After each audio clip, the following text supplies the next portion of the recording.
Hello ಎಲ್ರಿಗೂ ನಮಸ್ಕಾರ. ಎಲ್ಲರೂ ಚೆನ್ನಾಗಿದ್ದೀರಾ ಅಂತ ಅಂದ್ಕೊಂಡಿದ್ದೀನಿ. ಇದು ನನ್ನ ಭಾನುವಾರದ ವ್ಲಾಗ್ ಆಗಿರುತ್ತೆ. ಸೊ ಇವತ್ತು ವಿಷಯ ಏನಪ್ಪ ಅಂತಂದರೆ, ಭಾನುವಾರ ಮನೆ ಕ್ಲೀನಿಂಗ್ ಅಂತ ಅಲ್ಲ ಅಂದ್ಕೊಬೇಡಿ, ಮನೆ ಪೇಂಟಿಂಗ್ ಮಾಡಿಸ್ಬೇಕಾಗಿತ್ತು. ಸೊ ಅದಕ್ಕೋಸ್ಕರನೇ ಬೆಳಗ್ಗೆ 7:30 ಹಂಗೆ ಎದ್ದು ಎಲ್ಲ ಕ್ಲೀನಿಂಗ್ ಮಾಡ್ಕೊತಾ ಇದ್ವಿ. ಒಂದು ಕಡೆ ಬೆಳಗ್ಗೆನೇ ಬೇಗ ಬೇಗ ಬ್ರೇಕ್ಫಾಸ್ಟ್ ಎಲ್ಲ ಮಾಡ್ಕೊತಾ ಇದ್ವಿ. ಸುಮ್ಮನೆ ಆಚೆ ಕಡೆಯಿಂದೆಲ್ಲ ತೊಗೊಂಡು ಬರೋದು ಯಾಕೆ ಅಂತ. ಸೊ ಫಸ್ಟು ನಾವು ಹೇಗೆ ಪ್ಲ್ಯಾನ್ ಮಾಡ್ಕೊಂಡ್ವಿ ಅಂತಂದರೆ, ಕಿಚನಲ್ಲಿರೋ ಐಟಮ್ಸ್ನೆಲ್ಲ ತೆಗೆದ್ಬಿಟ್ಟು ಹಾಲಲ್ಲಿ ಇಟ್ಕೊಂಬಿಡೋಣ. ಸೊ ನಾವು ಕಿಚನಲ್ಲಿ ಎಲ್ಲ ಕುಕ್ಕಿಂಗ್ ಮಾಡಿಕೊಂಡು ಅದಾದಮೇಲೆ ಮತ್ತೆ ಪೇಂಟಿಂಗ್ ಸ್ಟಾರ್ಟ್ ಮಾಡ್ಕೊಳ್ಳೋಣ ಅಂತ ಹಾಗೆ ಪ್ಲ್ಯಾನ್ ಮಾಡಿದ್ವಿ. ಸೊ ಕಿಚನಲ್ಲಿರೋದನ್ನೆಲ್ಲ ಐಟಮ್ಸ್ ಎಲ್ಲ ತೊಗೊಂಬಂದು ಹಾಲಲ್ಲಿ ಇಕ್ಕಿದ್ವಿ. ಆ್ಯಕ್ಚುಲಿ ನಮ್ದು ಆಚೆ ಕಡೆ ತುಂಬ ಜಾಗನೇ ಇತ್ತು, ಬಟ್ ಆಚೆ ಕಡೆ ಇಡೋಕ್ಕೆ ಹೋಗಿಲ್ಲ. ಸುಮ್ಮನೆ ಡಬಲ್ ಕೆಲಸ ಅಲ್ಲಿಂದ ಇಲ್ಲಿ ತೊಗೊಂಡು ಬರೋದಲ್ಲ ಅನ್ನೋದು ಏನಕ್ಕೆ ಅಂತ ಅಂದ್ಬಿಟ್ಟು ಬೇಡ ಅಂತ ಅಂದ್ಕೊಂಡ್ವಿ. ಸೊ ಅದಾದಮೇಲೆ ನೆಕ್ಸ್ಟ್ ಹಂಗೆ ಇನ್ನೇನು ಮಧ್ಯಾಹ್ನಕ್ಕೂ ಕೂಡ ಸೇರಿಸಿ ಕುಕ್ಕಿಂಗ್ ಮಾಡ್ಕೊಂಬಿಡೋಣ, ಎಷ್ಟೊತ್ತಾಗುತ್ತೋ ಏನೋ ಕಿಚನ್ ರೆಡಿ ಮಾಡ್ಕೊಳ್ಳೋದು ಅಂತ ಅಂದ್ಬಿಟ್ಟು ಮಾಡ್ಕೊತಾ ಇದ್ವಿ. ಸೊ ಅದಾದಮೇಲೆ ಹಂಗಂಗೆ ಎಲ್ಲ ಒಂದೊಂದಾಗಿ ಎತ್ತಿಡೋದಾಯಿತು.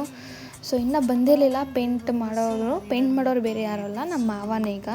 ಸೊ ಬಂದಿರಲಿಲ್ಲ, ಅವರು ಬರ್ತೀನಿ ಅಂತ ಹೇಳ್ತಾಯಿದ್ರು. ಸೊ ಅಷ್ಟರಲ್ಲಿ ನಮ್ಮದು ಇನ್ನೇನೇನಿದೆ ಬ್ಯಾಲೆನ್ಸ್ ಕೆಲಸಗಳು ಅದೆಲ್ಲ ಮಾಡ್ಕೋತಾ ಇದ್ವಿ. ಸೊ ಅವರು ಕೂಡ ಬಂದರು. ನಮ್ಮ ತಾತಾಗೆ ನಾಷ್ಟ ಕೊಟ್ವಿ.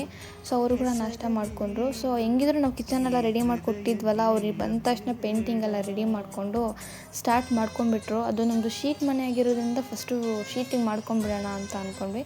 ಅವ್ರು ಬರೋ ಅಷ್ಟರಲ್ಲೇ 10 ಗಂಟೆ ಆಗಿತ್ತು. ಸೊ ನಮ್ದಿನ್ನೂ ರೂಮಲ್ಲೂ ಕೂಡ ಆಗಿರಲಿಲ್ಲ. ಸೊ ರೂಮೆಲ್ಲ ಬೇಗ ರೆಡಿ ಮಾಡ್ತಾಯಿದ್ರು. ಅದನ್ನು ರೂಮಲ್ಲೂ ಏನು ಅಷ್ಟು ಗಲೀಜಿರಲಿಲ್ಲ, ಯಾಕಂತಂದರೆ ಅದು ನಾರ್ಮಲಾಗಿರೋದಲ್ಲ. ಸೊ ಎಲ್ಲೋ ಒಂದೊಂದು ಕಡೆ ಇತ್ತು. ರೂಮ್ನು ಸ್ವಲ್ಪ ಕ್ಲೀನ್ ಮಾಡ್ತಾಯಿದ್ರು.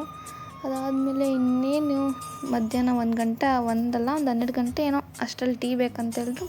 ಮತ್ತು ಟೀ ಮಾಡಿ ಕೊಟ್ವಿ. ಅದಾದಮೇಲೆ ಮತ್ತೆ ಕಿಚನಲ್ಲಿ ನಾನು ಸ್ವಲ್ಪ ಕಿಚನಿಗೆ ಎಲ್ಲ ನಾವು ರೆಡಿ ಮಾಡ್ಕೊಂಡಿದ್ವಲ್ಲ, ಸೊ ಹಂಗಂಗೆಲ್ಲ ತೆಗ್ದ್ಬಿಟ್ಟು ಇಟ್ಕೊಂಡ್ವಿ. ಆಮೇಲೆ ಮಧ್ಯಾಹ್ನ ಊಟಕ್ಕೆ ಅಂದ್ಬಿಟ್ಟು ಬೆಳಗ್ಗೆನೇ ಪಲಾವ್ ಮಾಡಿ ಇಕ್ಕಿದ್ವಿ. ಸೊ ಅದಕ್ಕೆ ಸ್ವಲ್ಪ ಅನ್ನ ಸಾಂಬಾರೆಲ್ಲ ಇತ್ತು.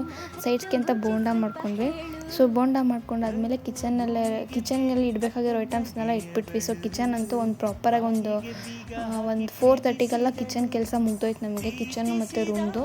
ಸೊ ಬ್ಯಾಲೆನ್ಸ್ ಬಂದಿದ್ದು ಹಾಲೇ. ಸೊ ಹಾಲಲ್ಲಿ ಏನು ಕೆಲಸ ಇತ್ತು ಅದೆಲ್ಲ ಮಾಡ್ಕೊತಾ ಇದ್ವಿ ಒಂದೊಂದಾಗಿ.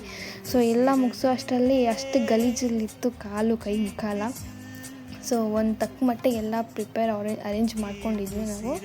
ಹಂಗೆ ನಾವು ಹೆಂಗೆ ಪ್ಲ್ಯಾನ್ ಮಾಡಿದ್ವಿ ಅದೇ ಥರ ಆಯಿತು. ಆಮೇಲೆ ನಾನು ಕೂಡ ಫ್ರೆಶ್ ಅಪ್ ಆಗಿಬಿಟ್ಟು ಬಂದೆ. ಸೊ ನಾಳೆ ನನ್ನದೇ ಫಸ್ಟ್ ಡೆಮೋ ಕ್ಲಾಸ್ ಇತ್ತು. ಸೊ ಅದಕ್ಕೋಸ್ಕರ ಸ್ವಲ್ಪ ಬೇಗ ಪ್ರಿಪೇರ್ ಆಗ್ತಾಯಿದ್ದೀನಿ. ಅದು ಅಲ್ಲದೆ ಟೆಕ್ಸ್ಟ್ ಬುಕ್ ಬೇರೆ ಇಲ್ಲ, ಅದೊಂದು ಟೆನ್ಷನ್ನು. ಸೊ ನಾನು ಊಟ ಮಾಡೋ ಅಷ್ಟರಲ್ಲಿ ಒಂದು 10:30, 11 ಆಯಿತು. ಸೊ ಈ ವ್ಲಾಗ್ ಹೇಗಿತ್ತು ಅಂತ ಕಮೆಂಟ್ ಮಾಡಿ, ಲೈಕ್ ಮಾಡಿ, ಶೇರ್ ಮಾಡಿ, ನನ್ನ ಚಾನಲ್ ಸಬ್ಸ್ಕ್ರೈಬ್ ಮಾಡಿ.